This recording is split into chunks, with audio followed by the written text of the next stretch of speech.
মৰমৰ ছাত্ৰ-ছাত্ৰীসকল আজি মই তোমালোকৰ লগত অসমীয়াৰ এটা ইম্পৰ্টেন্ট গ্ৰামাৰ ছন্দৰ বিষয়ে আলোচনা কৰিম। তোমালোকে নিশ্চয় দেখিছা যে ছন্দ কোৱেশ্যনটো আমাৰ ইম্পৰ্টেন্ট, সদায় আমাৰ ছন্দত 4 মাৰ্কস থাকে। প্ৰথমে মই আৰম্ভ কৰিব কৈছো তোমালোকৰ ত্ৰিপদী ছন্দ। ত্ৰিপদী ছন্দ কাক বোলে তোমালোকৰ খুব সহজ উপায়েৰে মই শিকাই দিম। তোমালোকে মনত ৰাখিবা যে এই ত্ৰিপদী ছন্দ হৈছে যে আমি যেতিয়া এই ছন্দৰ কবিতা আমাৰ এইবিলাক কবিতাত ব্যৱহাৰ হয়। এই ছন্দৰ কবিতাত কি হয় তাত দুটাকৈ চৰণ থাকে। খুব চমুকৈ মই বুজাই দিছো তোমালোকক। ইয়াৰ মই খুব ভাল ভিডিও দিয়া আছে, তোমালোকে চাই ল'বা। দুটাকৈ চৰণ থাকে আৰু তোমালোকৰ প্ৰতি চৰণত তিনিটাকৈ পৰ্ব থাকে আৰু প্ৰতি চৰণত তিনিটাকৈ পৰ্ব থাকে। এতিয়া আমি কি কৰিব লাগিব, ইয়াৰ পৰা আমি চাব লাগিব উদাহৰণটোৰ লগত আমি মিলাই চাম। এতিয়া আমাৰ দুটা চৰণ হ'ল আৰু আমি প্ৰতি চৰণত তিনিটা পৰ্ব পালো। এতিয়া তাৰ পিছত আমি চাব লাগিব যে তৃতীয় আমাৰ ইয়াত থকা তৃতীয় আৰু ষষ্ঠ এই দুটা পৰ্বৰ শেষৰ বৰ্ণৰ মিল থাকে। দুটা পৰ্বৰ শেষৰ মিল থাকে। আমি কি কৰিম, আমি উদাহৰণ সহ মোৰ খুব ধুনীয়া ভিডিও দিয়া আছে, মই আজি সহজে বুজাই দিলো। তোমালোকে চোৱা, ইয়াৰ উদাহৰণটো এনেকুৱা হ'ব যে পাছে ত্ৰিনয়ন দিব্য উপবন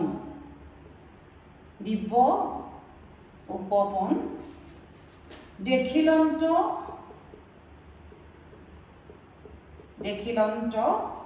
বিদ্যমান। তোমালোকে মন কৰিবা আৰু ইয়াৰ পিছত চাবা যে ফল ফুল ধৰি জপ কৰি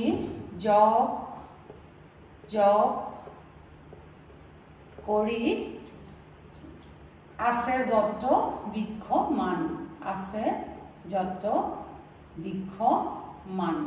তোমালোকে চোৱা, ইয়াত আমাৰ কেইটা আছে?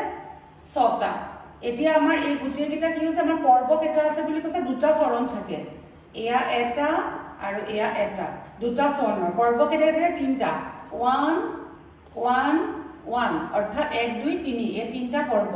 1 1 1 1 2 3 এই তিনিটা পৰ্ব। এতিয়া আমি কি কৰিব লাগিব, ইয়াত চাব লাগিব যে 6 প্লাছ 1 2 3 4 5 6 1 2 3 4 5 6 6 প্লাছ 1 2 3 4 5 6 7 8 8 এইটো ইয়াৰ ফৰ্মুলা। আৰু ইয়াৰ চোৱা, এই অন্তঃক্ষৰৰ মিল আছে, শেষৰ মিল আছে। অন্তঃক্ষৰ বুলি কয় এই দুটা চৰণৰ। চোৱাচোন, আমাৰ দুটা এইটো 3 নম্বৰৰ আৰু এইটো 6 নম্বৰৰ, গতিকে ইয়াত আমাৰ অন্তঃক্ষৰৰ মিল আছে। এইটো হৈছে আমাৰ ত্ৰিপদী ছন্দ। ইয়াৰ পিছত আমি কৰিম যে ত্ৰিপদী ছন্দই আৰু কি কৰিছে, তেওঁলোকৰ নিজৰ কেইটামান ডিজাইন কৰিছে। সেইকেইটা হৈছে তেওঁলোকৰ ভাগ। যেনেকৈ তেওঁলোকৰ কি ভাগ আছে? দুলৰি আছে, ছবি আছে আৰু থাৰ্ডতে তেওঁলোকৰ আছে লেছাৰী। এইখিনি খুব ধুনীয়াকৈ দিয়া আছে। এতিয়া আমি দুলৰিটো একদম ছেইম ত্ৰিপদী ছন্দৰ সৈতে একেই। গতিকে আমি এতিয়া কৰিব লাগিব কি, আমি নেক্সট আমি চাব লাগিব, যিহেতু আমি এইটো একেই পাম, এইটো একদম একেই ত্ৰিপদী ছন্দৰ সৈতে একেটা ফৰ্মুলাই আমাৰ হয়, কিন্তু আমি ইয়াৰ পিছত চাব লাগিব ছবি আৰু লেছাৰী। ছবি বুলি ক'লে এই গোটেইকেইটা, তোমালোকক মই চমুকৈ কৈছে, গোটেইকেইটা হৈছে মিত্ৰাক্ষৰ ছন্দ। তাৰমানে এইকেইটাৰ অন্তঃক্ষৰৰ মিল থাকে। মিল থাকিলে মিত্ৰাক্ষৰ ছন্দ বা মিলিতান্ত, আৰু যদি অমিল হয় তেতিয়াহ'লে আমি কওঁ যে অমিত্ৰাক্ষৰ ছন্দ বা অমিলিতান্ত বুলি কোৱা হয়। এতিয়া আমি চাম যে দুলৰি, ছবি আৰু লেছাৰী। এতিয়া দুলৰি বুলি ক'লে চাবা, এইটো এবিধ মিত্ৰাক্ষৰ ছন্দ, ছবিও এবিধ মিত্ৰাক্ষৰ ছন্দ আৰু লেছাৰীও এবিধ মিত্ৰাক্ষৰ ছন্দ। মাত্ৰ পাৰ্থক্য হ'ব কি, দুলৰি আৰু আমি ত্ৰিপদী ছন্দ আমি একেই, দুটা ফৰ্মুলা একেই। দুলৰিটোত আমাৰ দুটা চৰণ থাকিব আৰু তিনিটাকৈ স্তৱক থাকিব, আৰু তাৰ ভিতৰতে এই পৰ্বকেইটাত আখৰো আমাৰ প্ৰতিটো চৰণত আমাৰ কি থাকিব, প্ৰথম থাকিব আমাৰ এটা ছটা থাকিব আৰু তলত থাকিব আমাৰ 8টা, যিটো উদাহৰণ মই ইতিমধ্যে দিলোঁ। মাত্ৰাৰ সংকেত হ'ব আমাৰ দুলৰি, মাত্ৰাৰ সংকেত হ'ব 6+6+8। তোমালোকে সহজে বুজিব পাৰিবা।